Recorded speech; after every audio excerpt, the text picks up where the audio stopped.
Welcome back to Sports by GSMC Podcast Network. I am your host, Jeremy Lapidus. If you are just tuning in, we've done a lot of football content. We finished up the NFC South predictions so far for this season, going over the Tampa Bay Buccaneers and the Atlanta Falcons, their offseason and their schedule predictions. I gave the Tampa Bay Buccaneers a C+ for their offseason, and I gave the Falcons a B-. I also gave the Falcons a 8-9 record and the Bucks a 7-10 record. A little bit low on the low end for both of those. But if you have any questions, go back and take a look. I did a game by game breakdown of all of their matchups. In this segment, though, we are going to move out of the world of football and into the world of baseball. It is our Friday power rankings time. It's been a week. Let's see where we are in the world of baseball. But before we do, remember that if you would like to be an even bigger part of the show than you already are, all you need to do is go to gsmcpodcast.net. Leave a tip or donation with a message in it. That message should pop up on the bottom of the screen for you, me, and everybody else around the world to see. If you do have a burning question about sports, anything at all that you would like to ask, go ahead and throw that in the chat. Throw it in the comments. I will get to it as soon as I possibly can. I appreciate all of you guys so much for sticking around, talking some sports with me here on a beautiful Friday afternoon. I hope everybody had a great July 4th, but, nothing goes better with July 4th than some baseball, and we are here to give you some MLB power rankings here today. I'm going to start off at the bottom. The White Sox at number 30, no surprise there. They continue to be the worst team in the league. Andrew Benintendi, who was bad, is hurt. They get Luis Robert back. He's probably going to get traded, but they sit there at the number 30. And then we have a change. First change in a while here at the bottom. The Rockies drop a spot and the Marlins gain one. This is simply as the standings go. Both of these teams are bad, and both of these teams know it. There's not a lot of future there. There's not a lot of hope for the rest of the season for either of these teams. Just have them flip-flopping here because the Marlins did gain a game up on the Rockies over the last week. At 27, I've got the A's. 26, I have the Angels. Getting those formalities out of the way there. That is the bottom 5 teams in the MLB. The Tigers are getting closer and closer every single week to being a mainstay here in the bottom 5, in the bottom 6. The Tigers here at 25 once again, and there's not a lot of movement at the bottom. In fact, 30 to 21 I have being the exact same as last week.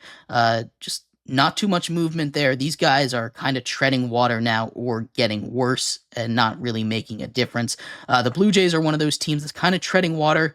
Vlad Guerrero was announced as an all-star starter. Curious if he does get traded at the end of this month. My bet is he does. A team like the Astros could use him. The Astros, who are climbing right now. We knew this was going to happen way back in our first power rankings. I think they were down at like 22, which good for them. Good for them making the climb. The Cubs sit here at 23. Again, not too much excitement. They're studs, they're stars. The Rookie of the Year, Shota Imajima, just is kind of falling off a cliff here. He can turn it around, but this Cubs team, I'm kind of out on for the rest of the year. The Nationals have been bad.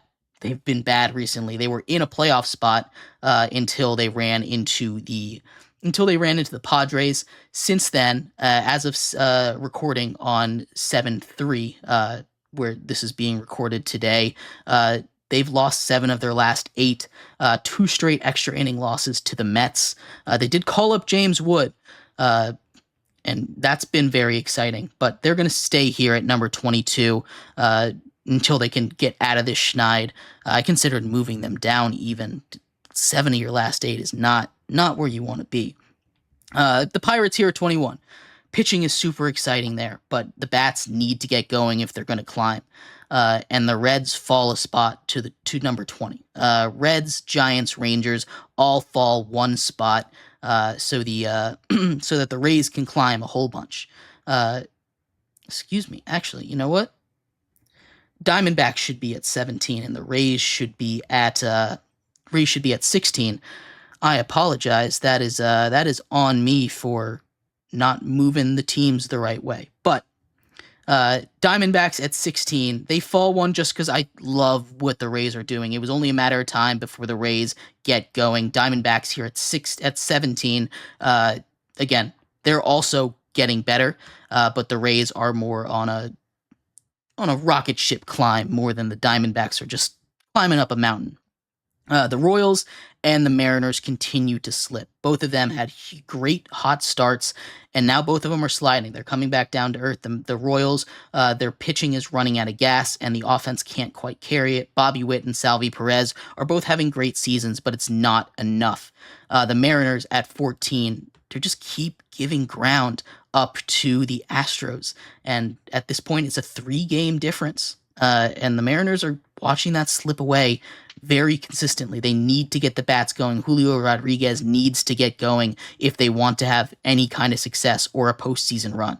The Mets here at 13, they've been the hottest team in baseball, 14-4 as of July 3rd, since Grimace threw out his first pitch almost a month ago. Hottest team in baseball, you can't argue it. They're only a game out of the playoffs now. The Cardinals here at number 12 continue to just play good all-around baseball, and this is what it is. This is like the 2010s Cardinals, that no matter how bad they might start, they're always going to turn it around and be a great organization. And the Red Sox fall one spot at number 11, again, simply because the Astros are on a tear right now. And the Astros finally crack the top 10. They were sitting there at the bottom half of our rankings, as we talked about earlier. They're over 500 now. They continue just to get better and better. The bats are waking up. The Astros crack the top 10 at number 10 on our Friday, July 5th power rankings. Padres sit pat at 9. Also having a great season here. I thought about moving them ahead of the Braves, but I just can't quite do that yet. This Braves team is too stacked, too loaded, and I think they'll get it figured out soon. The Brewers sit at number 7. I can't move them ahead of the Twins. I kind of wanted to, but I love this Twins team, the way that it's going. The pitching is starting to get it figured out, and they've been really, really good. And now we hit our top 5. These top 5 have been the same since we did our power rankings every single time, and we have a little bit of movement. The Yankees fall out of the first row. The pitching has been atrocious recently, and the bats have been enough to keep them as a good team, but the pitching needs to get it figured out again like they were at the beginning of the season if they want to climb again. The Guardians are just solid all the way around. People joke about power of friendship Guardians, but I mean, are they that wrong? Is this not a team that is kind of riding on the power of friendship here? They're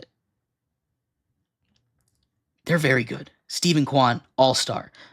Jose Ramirez, all-star. One of the, I assume Emmanuel Class A will be an all-star.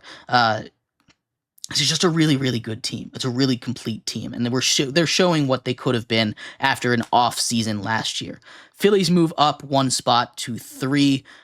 Bryce Harper is still hurt. He'll come back soon, and they'll continue to dominate. They move up because the Yankees move down, and the top 2 remains unchanged. The Dodgers sit there at 2. MVP frontrunner Shohei Ohtani continues to power this Dodgers team. Tyler Glasnow in conversation for the Cy Young. This team is stacked. This team is loaded. They don't even have Mookie Betts, and they continue to dominate the entirety of the MLB.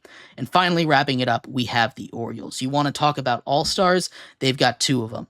They've got Gunnar Henderson, who MVP candidate. Adley Rutschman, MVP candidate.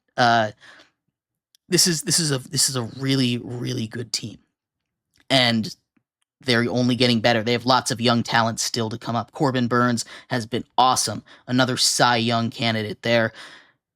This Orioles team is stacked, and I love to see the Orioles good. It's always fun when the Orioles are good. But those are my MLB power rankings for this week. Let me know if you have any big gripes or gaffes with what I had to say. I'd love to hear your thoughts. Go ahead and throw that in the comments. Thank you, everybody, so much for tuning in to today's episode of Sports by GSMC Podcast Network. I have been your host, Jeremy Lapidus. We'll be back on Monday going over everything from over the weekend. We'll break down the American League and National League all-star rosters in baseball, as well as pick a new division for the week to go over in the NFL. Hope everybody has a great weekend. I hope everybody had a great July 4th. I will talk to you same time, same place on Monday. Have a great one. I'll see you then. Bye-bye.